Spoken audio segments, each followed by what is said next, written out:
Hello students, welcome to my channel basic study note. This is Pankaj Saini. जैसा कि हम अब तक अपनी एक्सरसाइज 1.3 के लगभग 3 क्वेश्चन कंप्लीट कर चुके थे। आज हम अपने आगे क्वेश्चन देखेंगे और अपनी इस एक्सरसाइज को बिल्कुल फुल कंप्लीट करेंगे। तो सभी स्टूडेंट वीडियो को अंत तक देखें और वीडियो को लाइक करें। जो स्टूडेंट हमारे साथ नहीं जुड़ रहे हैं वो चैनल को सब्सक्राइब भी कर दें। देखते हैं आगे।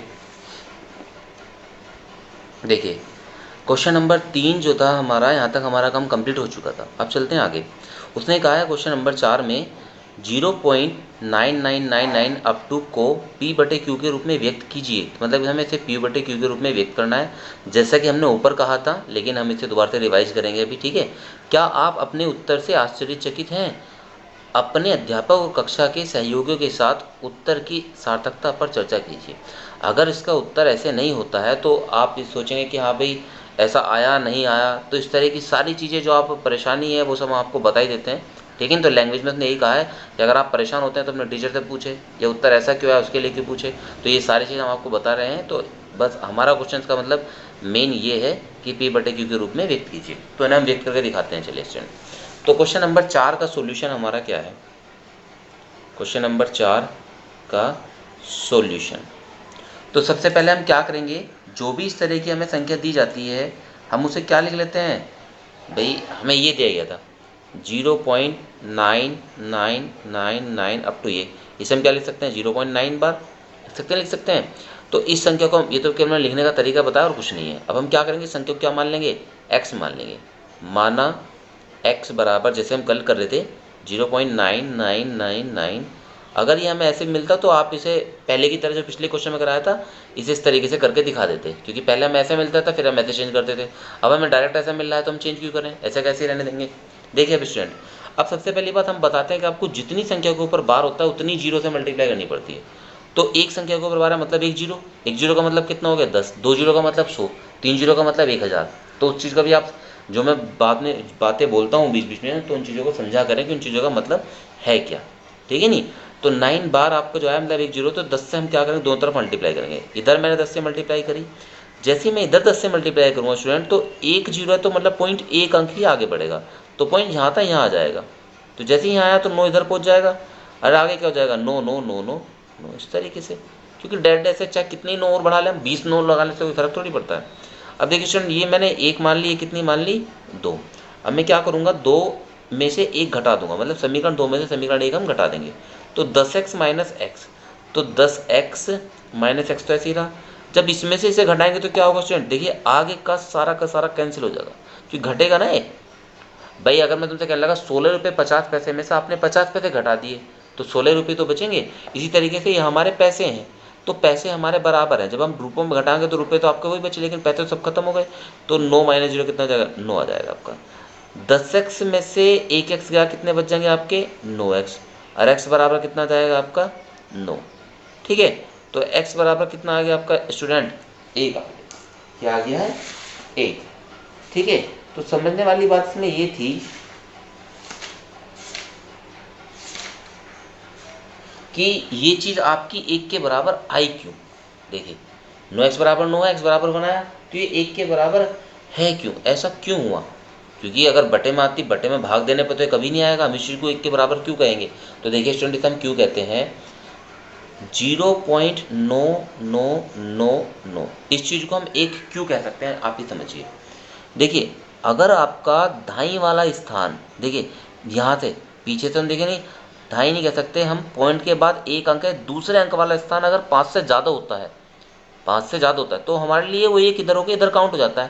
तो जैसे ही एक इधर ये काउंट होगा तो ये 9 और 1 कितने हो जाएंगे 10, और 10 का जीरो यहाँ जाएगा, 1 यहाँ जाएगा, तो इसलिए हम इसे किसके बराबर कह सकते हैं, 1 के बराबर कह सकते हैं। तो इसमें आश्चर्यचकित आपको परेशान होने वाली बात नहीं है। अगर आपका आंसर 1 आ रहा है तो आप कह सकते हैं कि ये इसलिए 1 आ रहा है क्योंकि ये चीज़ लगभग 1 के बराबर ही है। ये चीज़ लगभग किसके बराबर है, 1 के बराबर ही है। ठीक है, आगे स्टूडेंट में, तो आपका ये क्वेश्चन नंबर 4 आपका कंप्लीट हो गया। देखते हैं अब आगे क्वेश्चन नंबर 5 को। क्वेश्चन नंबर 5 क्या है, वो कह रहा है 1/17 के दशमलव प्रसार में अंकों की पुनरावर्ती खंड में अंकों की अधिकतम संख्या क्या हो सकती है। मतलब आप 1 को 17 से भाग दोगे, वो आपसे पूछ रहा है कि कब तक आप भाग देते रहोगे, कि पुनरावर्ती ने कहा पुनरावर्ती तो होती रहेगी, लेकिन कब तक होती रहेगी वो आपको जांच करना है। कौन सी क्रिया से, विभाजन, मतलब भाग देकर। ठीक है, तो हमारे पास क्वेश्चन नंबर है 5, क्वेश्चन नंबर 5 में स्टूडेंट हम क्या करेंगे यहाँ पे, देखिए 1/17 है, इसका मतलब मैं 17 से किसको भाग दूंगा, 1 को, ठीक है। 17 से किसको भाग देंगे, 1 को। तो मैंने जैसे ही स्टूडेंट यहाँ पे पॉइंट लगाया तो यहाँ पे 0, जब भी कम रह गया कोई फायदा नहीं, फिर मैंने 0 लगाई तो यहाँ पे 0 जाएगा, ठीक है स्टूडेंट। अब उससे आगे हम क्या करते हैं स्टूडेंट, देखिए 17 पंजे 85, तो यहाँ पे कितने बच गए आपके, 15 चला देंगे, पॉइंट लगा रखा है, 0 लग गई, कोई दिक्कत नहीं है। उसके बाद कितना चला देंगे यहाँ पे, 17 अट्ठे 136, जैसे 136 चलाया बचा कितना आपका यहाँ पे 14, और 0 ऊपर से फिर पॉइंट लगा रखा, 0 लगा लेंगे।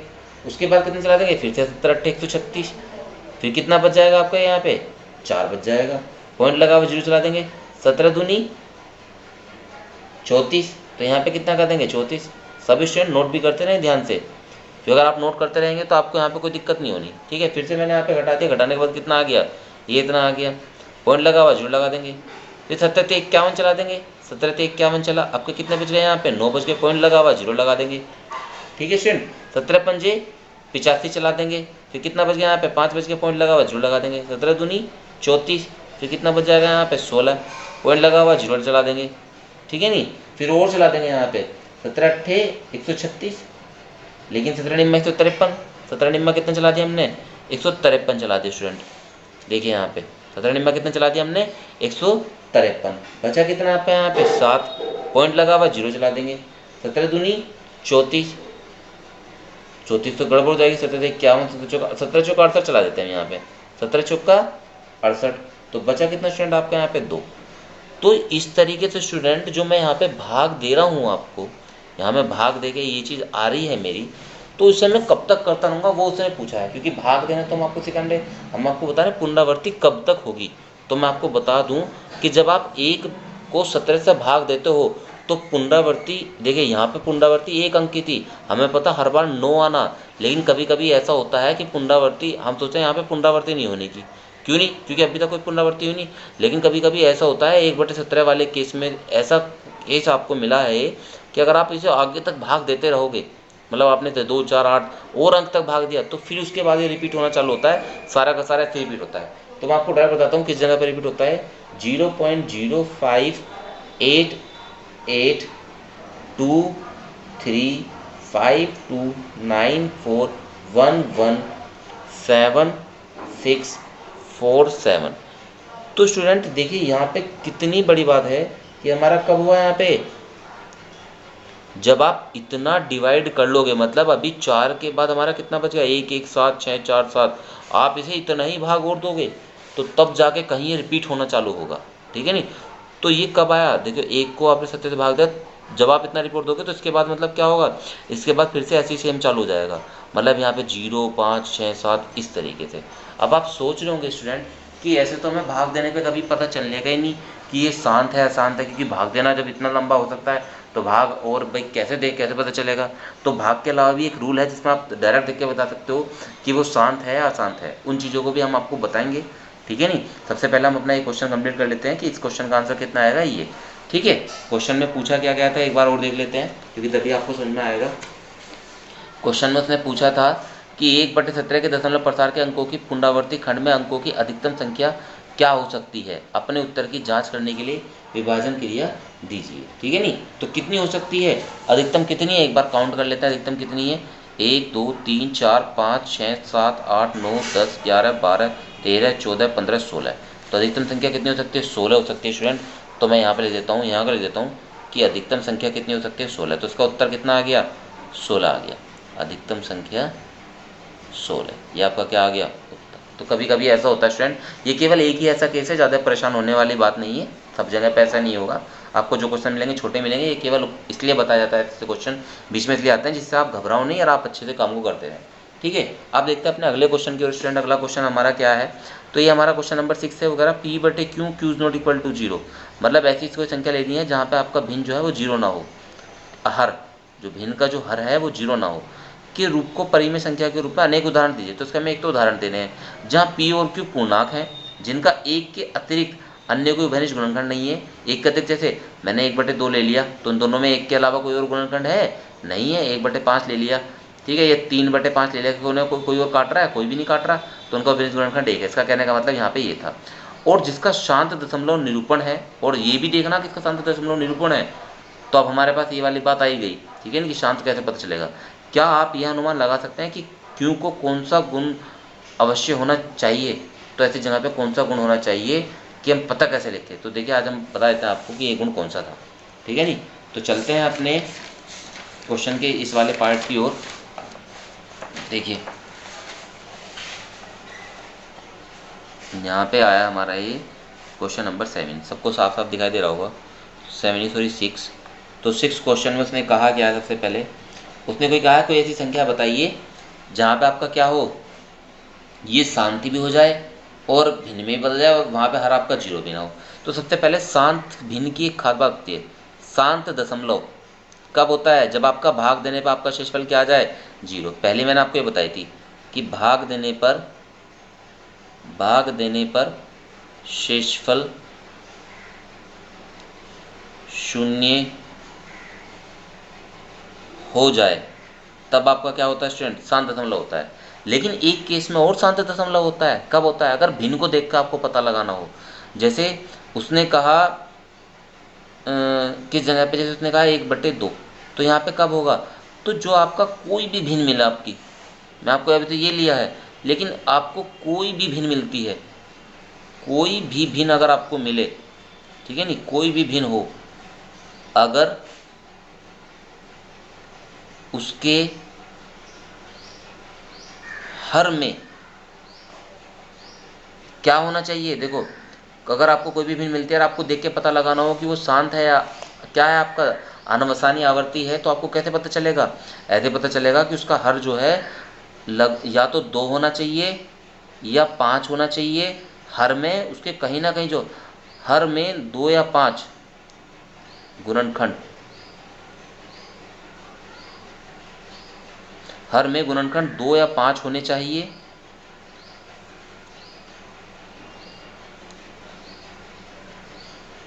या 2 और 5 दोनों होना चाहिए, 2 और 5 दोनों होने चाहिए। तो सबसे पहले आज हम इस टॉपिक को क्लियर करते हैं, क्योंकि इस टॉपिक के बिना आप क्वेश्चन नहीं कर पाएंगे। देखिए स्टूडेंट, अब यहाँ पे मैंने जैसे 1/2 ही ली थी भिन्न, तो इसके हर में 2 है, अगर इसके हर में 2 है, तो इसका मतलब ये क्या हो गया, शांत हो गया।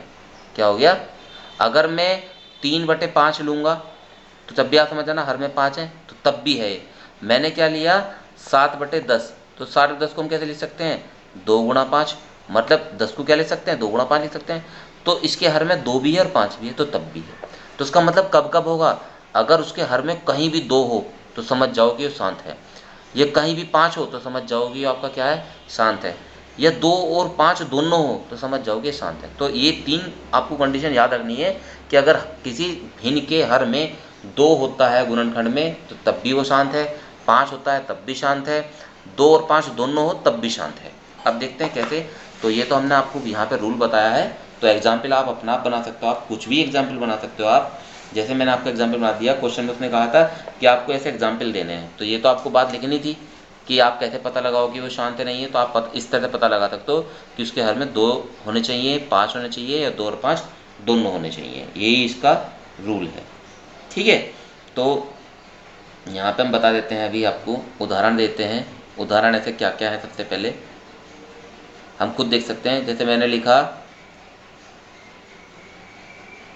3/5 ले लेते हैं, तो ये भी आपका होगा। 1/2 भी ले सकते हैं, ये भी आपका होगा।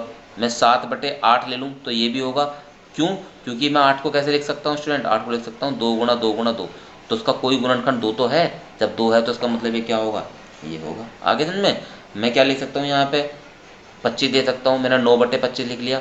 तो क्यों 25 को मैं 5 गुणा 5 लिख सकता हूँ, तो उसके अंदर 5 का गुणनखंड है, जब 5 है तो उसका मतलब ये भी आपका क्या हो गया, शांत हो गया, ठीक है। क्योंकि इसके हर में गुणनखंड में कौन आ रहा है, 5 आ रहा है, इसलिए ये आपका क्या है, शांत है। इसके हर के गुणनखंड में कितना आ रहा है, 2, इसलिए ये शांत है। लेकिन अगर मैंने ले लिया 7/10, तो 7/10 को मैं कैसे लिख सकता हूँ, 7/2 गुणा 5, जैसे मैंने अभी बताया था। तो इसके हर में 2 और 5 दोनों है, इसलिए ये क्या है, शांत है। तो यहाँ से निष्कर्ष क्या निकल के आता है वो लिख देते हैं। अगर हमारे पास कोई भिन्न हो, ठीक है, परिमेय संख्या में यदि किसी चीज़ को हम लिख सकते हैं तो लिख सकते हैं। देखिए आप 100 मेरे साथ लिखते रहिए परिमेय संख्या p बटे q, जहाँ q जो है वो 0 के बराबर, मतलब हर 0 के बराबर नहीं है, को शांत दशमलव रूप में निरूपित करने के लिए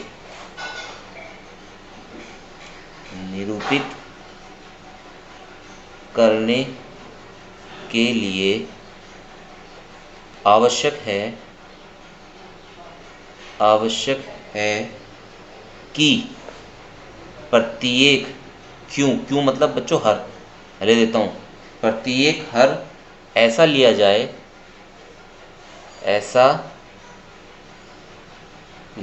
जाए कि q के अभाज्य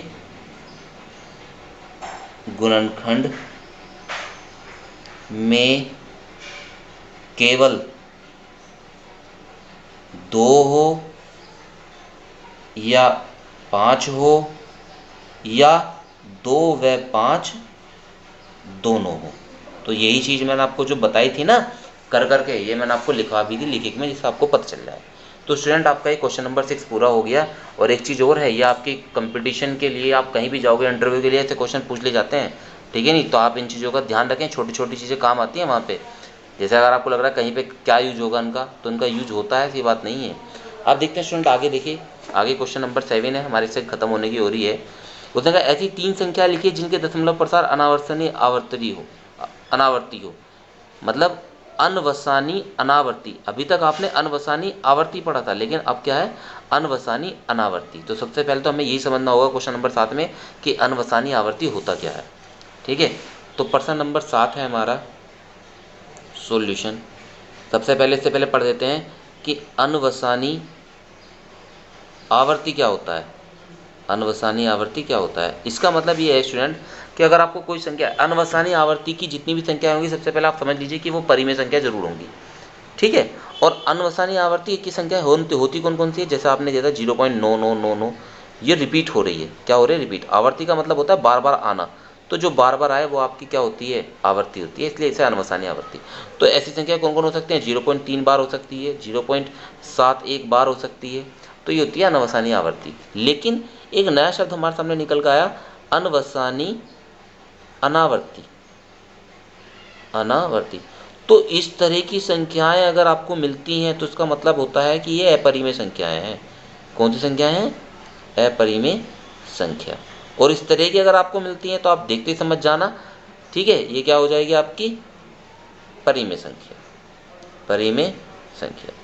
ये मैंने इसलिए बताया जिससे आपको याद रहे कि इनके बीच में अंतर क्या है, सबसे पहली बात, और आप भूलो ना, क्योंकि हमें किसी भी चीज़ को याद रखने के लिए उससे दूसरी चीज़ जोड़नी पड़ती है, ठीक है, यही आपको याद करने का तरीका होता है। तो इसलिए हम बात करेंगे इसकी, अनवसानी आवर्ती क्या होती है। अनवसानी आवर्ती का मतलब है कि कंडीशन दोनों की सेम है, इसमें भी आपका भागफल शून्य नहीं आता, भागफल शून्य नहीं आता,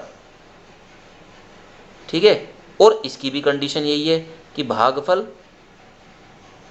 शून्य नहीं आता। बस अंतर कितना है, अंतर इतना है कि इसमें रिपीट होना चालू हो जाते हैं, लेकिन फिर रिपीट नहीं होते। जैसे कैसे, 0.009 0009 03 01 2 5 7 6 7 8, मतलब ऐसे ही चलता रहेगा, कुछ ना कुछ अलग अलग आता रहेगा। तो जैसे ही आपका अलग अलग आता रहे ना, आप समझ जाओ कि ऐसी कंडीशन आपकी क्या होती है, अनवसानी आवर्ती होती है। मतलब भाग आप देते जा रहे हो लेकिन कोई रिपीट नहीं हो रहा, सब अलग अलग है, ठीक है नहीं। जैसे आपने 1/17 करा था तो वहाँ पे आपको एक बार लगने लगा होगा कि ये कहीं रिपीट नहीं हो रहा, लेकिन आगे जाकर रिपीट हो गया। लेकिन इसमें कहीं रिपीट होता ही नहीं है आगे तक कहीं भी, ठीक है। और संख्या ले लेते हैं, ऐसी अनवसानी आवर्ती की संख्या है, एक तो ना अपरिमेय संख्या बोलते हैं, आप ये समझ जाओ, ठीक है। दोनों की कंडीशन सेम ही होती है कि भागफल शून्य नहीं आता है, ठीक है। लेकिन ऐसी संख्याओं को परिमेय क्योंकि रिपीट होने लगती हैं, और ऐसी संख्याओं को अपरिमेय क्योंकि रिपीट होना नहीं चालू करती है, रिपीट नहीं होती, इसलिए अनवसानी आवर्ती होती है। उदाहरण के लिए आप और भी ले सकते हैं, जैसे मैंने ले लिया 1.414321567890 0342767 इस तरह से कुछ भी चलते ना आगे तक, मतलब कहीं भी रिपीट नहीं हो रही है, जो कहीं भी रिपीट ना हो, दोबारा ना आए, और आगे तक ऐसे चलते रहे और वहाँ पे भागफल क्या आए, शून्य ना आए, तो ऐसी संख्याओं को हम क्या बोलते हैं, अनवसानी आवर्ती बोलते हैं, ठीक है नहीं। तो उसने कहा था ऐसी संख्याओं की, ऐसी 3 संख्याएं आपको बतानी भी है, तो ऐसी 3 संख्या आप बता सकते हैं। तो उदाहरण के तौर पे सबसे पहले आपको पता होना चाहिए, एक तो देखिए 2 उदाहरण तो हमारे यही होगी जो मैंने आपको लिखे हैं, लेकिन कौन कौन से, एक तो आप ध्यान रखना इसे बोलते हैं हम पाई स्टूडेंट। तो पाई एक क्या होता है, अपरिमेय संख्या होता है, अनवसानीय आवर्ती है, ठीक है। इसके अलावा √2, इसके अलावा √3, इसके अलावा जो 2 है मैंने आपको 2 की बजाय 3-4 उदाहरण दे दिया, आप समझ जाओ कि ये आपके क्या है, अनवसानीय अनावर्ती है, ठीक है स्टूडेंट। तो आप उत्तर में कुछ भी आपको अलग चीज़ें मिल सकती हैं, क्योंकि क्या पता वो हम ऐसा लिख रहे हो, वो पता नहीं कैसे लिखे, कोई और उसके दिमाग में हो, तो संख्याएं बहुत सारी हो सकती हैं। तो इस तरीके से स्टूडेंट हमने अपना क्वेश्चन नंबर 7 भी पूरा कर लिया। अब क्वेश्चन नंबर 7 के बाद चलते हैं क्वेश्चन नंबर 8 पे, क्योंकि हमारा काम लगभग खत्म सा ही हो गया है।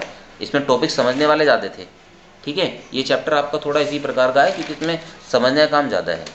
तो स्टूडेंट अब देखते हैं अपना आगे का काम। आगे काम में हम देखते हैं सबसे पहले अपना क्वेश्चन नंबर 7 क्वेश्चन में क्या है, 8 परिमेय संख्या 5/7 और 9/11 के बीच की 3 अलग अलग अपरिमेय संख्या बतानी है। तो अपरिमेय संख्या परिमेय संख्या से भी आसान होती है, समझिए कैसे होती है। क्वेश्चन नंबर 8, ठीक है, क्वेश्चन नंबर 8। तो 8 का सॉल्यूशन कैसे होगा, 8 का सॉल्यूशन होगा स्टूडेंट, देखिए साफ नज़र आ रहा होगा आपको, ये है 5/7 और ये है 9/11। मुझे इन दोनों के बीच की क्या बतानी है, अपरिमेय संख्या बतानी है। तो इन दोनों के बीच की अपरिमेय संख्या हम कैसे बताएंगे वो देखिए। मैं पहले 5 को 7 से भाग दे लेता हूँ, 9 को 11 से भाग दे लेता हूँ और देखता हूँ उनकी वैल्यू क्या आती है। तो मैंने यहाँ पे 7 से भाग दिया 5 को, तो देखिए क्या आता है, पॉइंट लगाएंगे तो यहाँ पे 0 लग जाएगा, यहाँ पे 0 लगेगा, 7 7 49 आ गया, बचा कितना 1, फिर पॉइंट लगा रखा 0 आ जाएगा, 7 ही कम 7, यहाँ पे कितना बच गया 3, फिर पॉइंट लगा रखा 0 आ गया, यहाँ पे कितना आ जाएगा 7 चौक 28। बस इतना ही कर लेते हैं और कुछ नहीं, ठीक है, वरना तो आते ही रहेगा। तो भाग देने पे लगभग आपका कितना आया, यहाँ भाग देने पे जब आप इसे भाग दे रहे हो तो ये आ रहा है 0.714 आगे तक ऐसे ही, ठीक है।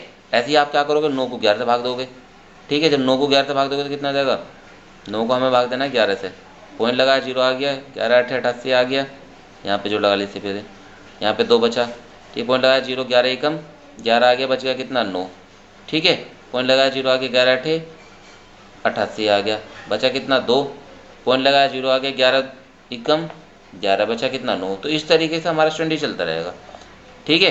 तो यहाँ पाया हमारा कितना भाग देने पे 0.81, ठीक है, या कह सकते हैं 0.81 बार, इससे कोई फर्क नहीं पड़ता क्योंकि हमें इन दोनों के बीच में अपरिमेय बतानी। ये तो हमें पता चल गया कि ये हमारी क्या है, परिमेय अपरिमेय है क्योंकि बार बार आ रही है, ये कहीं रिपीट नहीं हुई, ये हमारी रिपीट हो गई है, ठीक है। तो आप समझते हैं, अब आप आगे समझिए स्टूडेंट, इन दोनों के बीच की, इसके और इसके बीच की 3 अपरिमेय संख्याएं हमें बतानी है, अपरिमेय संख्याएं। तो कैसे बता जाएंगे देखिए। तो इसके बाद जो भी आ रहा है आप उसे ले लीजिए बस, जैसे कैसे आ सकता है, जो हमें पता 7 1 आ रहा, तो आप 7 2 से चालू कर दीजिए, 7 2 4 5 6 7 8 1 0 0 5 3 6, पहली संख्या तो हो गई ये, ठीक है। और भी आप ले सकते हैं, हमें पता इसके बाद या इससे पहले की लेनी है, तो 0.71 से इसके बाद स्टार्ट करेंगे, इससे पहले तो आप 0.76 से कर लीजिए, 0 0 3 0 0 0 0 0 5 6 0 3 0 5 2 3 1, इस तरीके से ये आ जाएगी, ठीक है। और ले लीजिए इससे पहले कौन आता है, 80 भी आता है या 78 आता है, और ले लीजिए 80 0 9 1 2 3 4 5 6 0 3 0 5 0 2। तो ये सब आपकी क्या बैठ रही हैं, इस तरीके से ये बैठ रही हैं आपकी अपरिमेय संख्याएं। तो ये 3 अपरिमेय संख्याएं बैठी इन दोनों के बीच में, लेकिन पता कैसे चला, पहले मैंने भाग देके से ऐसा बनाया, भाग देके ऐसे भी ऐसा बनाया, फिर इन दोनों के बीच में हमें पता है अपरिमेय संख्या कैसे बनती है। भाई कोई भी चीज़ आगे तक आप रिपीट करते रहो, बस वो क्या करना, भाग देते रहो, भाग देने का मतलब कोई भी संख्या लिख रहे हो बस वो रिपीट नहीं होनी चाहिए, ठीक है। रिपीट का मतलब कैसे, मैं बार बार ये नहीं कि 0.727272 ऐसे लिखता रहूँ, कुछ ना कुछ चेंज करता रहूँ, जैसे मैंने 4 5 6 7 आगे फिर नूनी की यहाँ पे 7 आया, यहाँ पे 7 आपने दोबारा क्यों ला दिया, लेकिन आगे तो देखिए 8 चेंज हो गया, ठीक है। तो आप कुछ भी इस तरीके से आगे तक बढ़ाते रहेंगे। अब अपने लास्ट क्वेश्चन को देखेंगे स्टूडेंट, ठीक है। लास्ट क्वेश्चन हमारा 9 सॉरी, बताइए कि निम्नलिखित संख्याओं में कौन कौन सी संख्याएं परिमेय हैं और कौन कौन सी संख्याएं अपरिमेय हैं। तो अपरिमेय संख्याएं जितनी भी अभाज्य संख्या होती हैं, अभाज्य संख्याओं का जो वर्गमूल होगा वो अपरिमेय होंगी और बाकी सब आपकी कैसी होंगी, वो परी में जो रिपीट ना हो रही है। तो आप इन्हें देख के बता। तो यहीं पे देखिए ये √23 है स्टूडेंट। √23 का मतलब क्या है, ये अभाज्य है और अभाज्य क्या है, वर्गमूल है। तो इसका मतलब ये क्या होगी आपकी अपरिमेय। ठीक है, रीजन सहित मैं बता रहा हूँ आपको। ये 225 है, हमें पता 225 का वर्गमूल कितना होता है, 15 होता है। आप देख लेना 225 और 15, तो 15 तो आपकी क्या है, ये परिमेय संख्या होगी साफ साफ। ठीक है नहीं, ये होगी आपकी परिमेय संख्या। ये आपकी कैसी संख्या, परिमेय संख्या। क्यों, क्योंकि यहाँ पे रिपीट नहीं हो रहा, आगे यहीं पे खत्म होगी, तो ये आपकी होगी क्या, परिमेय संख्या। तो यहाँ का भी आपका काम खत्म हो गया। यहाँ पे देखिए 4 7 8, 4 7 8, इसका मतलब रिपीट हो रही है भाई। तो इस चीज़ को हम लिख सकते हैं 7.478, बार बार ऐसे लिखता रहेगा। ठीक है, तो ये आपकी क्या हो गई, परिमेय है, परिमेय परिमेय संख्या। क्यों हो गई परिमेय संख्या, क्योंकि ये बार बार रिपीट हो रही है इस वजह से। और यहाँ पे ये कोई रिपीट नहीं हो रही, हर बार अलग अलग है। देखिए 10100, ये 10 है, ये 100 है, इसके बाद 1000 आ गया, इसके बाद 10,000 आ गया, लेकिन रिपीट तो कुछ नहीं हो रहा ना। तो ऐसी जगह हम क्या बोलते हैं, अपरिमेय। तो स्टूडेंट आई होप आपको समझ में आ गया होगा कि कौन सी संख्या है परिमेय होती है, कौन सी अपरिमेय। अगर नहीं भी समझ में आया है तो हम आपको परिमेय अपरिमेय शांत अशांत इन सब के ऊपर एक अलग वीडियो क्लास देंगे, जिसमें आपको बताएंगे किसी को कोई भी परेशानी होती है तो आप वहाँ से जाकर अच्छे समझ सकते हैं। बात है कि आपकी एक्सरसाइज अच्छे समझ में आनी चाहिए। क्वेश्चन तो आपके बहुत जल्दी खत्म हो जाते हैं, लेकिन बात है कि समझ के ख़त्म कैसे हों। ठीक है स्टूडेंट, तो नेक्स्ट टाइम हम लेंगे अपनी अगली क्लास 1.4। आज आपकी एक्सरसाइज 1.3 कंप्लीट हो चुकी है। वीडियो अच्छी लगी हो तो वीडियो को लाइक करें और चैनल को सब्सक्राइब करें, क्योंकि आपको यहाँ पे रेगुलर क्लास मिलती है इसी तरीके से। और बच्चों तक ज़रूर भेजा करें स्टूडेंट। जितना शेयर आप करोगे उतना ही हम वीडियो को जल्दी से जल्द लाने की कोशिश करते हैं और सोचते हैं कि कुछ ना कुछ और नया करें, लाइव आने की कोशिश करें कि लाइव आके आपको पढ़ाएं। ठीक है, लेकिन लाइव आने के लिए हमें बच्चे उसी तरीके से ज़्यादा भी चाहिए होते हैं। ठीक है नहीं, तो आप क्या करें, और बच्चों तक शेयर करें, बताएं कि हाँ इस तरीके से क्लासेस चल रही हैं। Thank you student.